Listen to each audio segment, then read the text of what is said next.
프로포즈를 할 때 다이아몬드 반지를 선물하는 관습은 누가 만든 걸까요? 바로 세계 최대의 다이아몬드 기업 드비어스입니다. 19세기 남아프리카 광산에서 다이아몬드가 발견되면서 영국 기업이었던 드비어스는 다이아몬드의 수요와 공급을 독점하는데요. 다이아몬드는 영원하다라는 문구를 만들어 2달치 월급을 모아서 다이아몬드를 연인에게 선물하라는 캠페인도 시작한 걸로 전해져 있습니다. 그 이후로 프로포즈를 할 때 다이아몬드 반지를 선물하는 관습이 정착됐다고 전해집니다.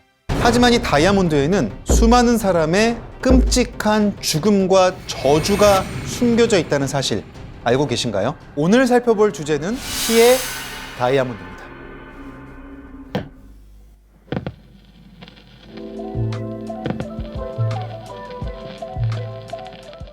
1972년 2월 14일 서아프리카의 작은 나라 시에라리온에서는 968.9캐럿의 다이아몬드 원석이 발견됩니다.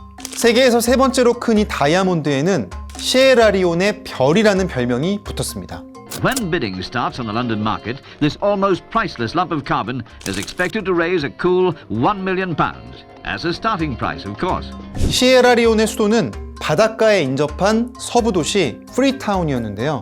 문자 그대로 해석하면 자유의 도시였습니다. 1788년 영국이 흑인 노예 해방을 선언한 이후 노예들을 이주시켜 건설한 곳이었는데요. 영국의 영향을 받은 영국계 흑인 노예들이 많이 건너오기 시작했습니다.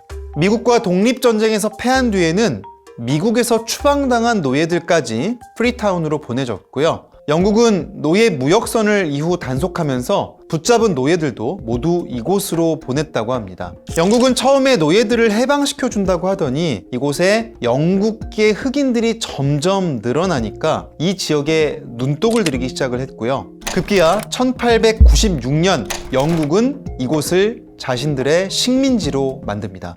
자유의 도시가 아프리카 식민지의 관문으로 변질된 거죠. 이런 상황에서 1930년 영국의 한 지질학자는 시에라리온에서 다이아몬드 광산을 발견합니다. 그러면서 영국 기업은 시에라리온의 다이아몬드 광산에 눈독을 들였고요. 시에라리온에서 채굴한 다이아몬드를 유럽의 귀족들에게 매우 비싼 값에 팔기 시작했습니다. 당시 시에라리온 원주민들은 다이아몬드가 귀한 건지도 제대로 모르고 있었는데요. 뒤늦게 다이아몬드의 가치를 알았을 때는 이미 영국 기업 드비어스가 시에라리온의 모든 광산을 차지하고 있었습니다. 게다가 다이아몬드 광산이 뒤늦게 발견되면서 많은 사람들이 한 방을 노리고 일확천금을 찾아 다이아몬드 채굴에 너도나도 뛰어들게 되는데요. 농사 지어야 될 사람들이 다들 다이아몬드만 찾고 있으니까 시에라리온의 농업 경제는 무너졌고요. 가뜩이나 어려웠던 경제 상황도 더 나아질 수가 없었다고 합니다. 뒤늦게 1961년 시에라리온은 다른 여러 아프리카 나라들처럼 영국으로부터 독립을 했는데요. 시에라리온은 철광석이나 다이아몬드 같은 광물 자원이 풍부해서 발전 가능성이 그 어느 아프리카 나라들보다도 높은 상황이었지만 오랜 부정부패로 인해서 국가 발전은 정체됐고요. 국민들의 반감도 커져가고 있었습니다. 바로 이때 부정부패를 해소하겠다면서 토데이 산코라는 악명 높은 인물이 이끄는 시에라리온 반군이 출현하게 됩니다.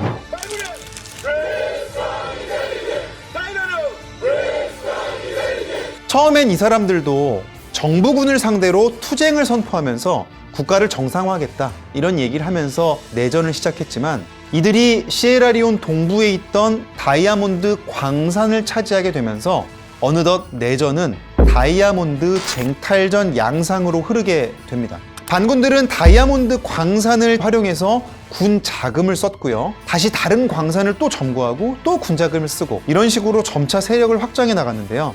They don't do it. They say you work for their own government. And of course, they can kill when firing is going on because the work should be going on, firing going on together. 문제는 반군들이 이런 세력 확장을 하는 과정에서 끔찍한 공포 정치와 범죄를 일삼았다는 겁니다. 한 마을의 사람들을 몰살시키는 건 물론이고요. 소년병들까지 징집하게 되는데 심지어 아이들에게 마약을 먹이고 약에 취한 상태로 전장으로 내몰기도 했습니다. Mina be amosia. Mina be 3 years. 2 years. And some other ammunition box to carry with them. I can't feel. I just doing things like that. 그러면서 다시는 투표를 하지 못하게 하겠다면서 어른과 아이를 가리지 않고 손발을 자르기 시작했습니다. 공포를 극대화해서 시민들이 정부군 쪽으로 붙지 않도록 하기 위한 조치였는데요. Let me go tell the young Abbas in shouldn't do. So no more politics. They say put your hand on. Now I put this. They left. And then got on. 이런 식으로 손발이 잘려나간 인구가 무려 4,000명이었고요. 인구 대비 장애인 수가 세계 최고를 기록하는 5명까지 뒤집어쓰게 된 겁니다. 서구 사회에서 아프리카산 다이아몬드를 더 많이 소비하면 소비할수록 시에라리온의 아이들 또 시민들의 손발도 그만큼 더 많이 잘려나가게 된 거죠. 1990년대 들어서야 서구 사회에 이런 문제의식이 퍼지게 됐고요. 이런 분쟁 지역의 다이아몬드를 분쟁 다이아몬드, 영어로는 컨플릭트 다이아몬드라고도 부르기 시작했습니다. 뒤늦게 UN 차원의 군사 개입이 있기 전까지 내전은 무려 11년 동안 이어졌고요. 2001년 반군이 무장을 해제하면서 시에라리온 내전은 공식적으로 종결됐지만 전체 인구 450만 명 중에 35만 명이 사망했고요. 150만 명은 난민으로 전락했습니다.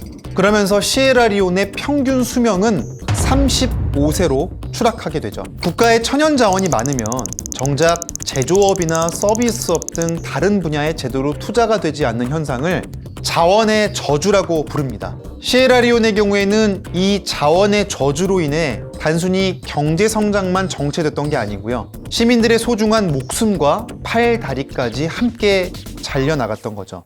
시에라리온의 내전은 끔찍한 참상이 벌어진 아프리카의 내전으로 기록이 됐습니다.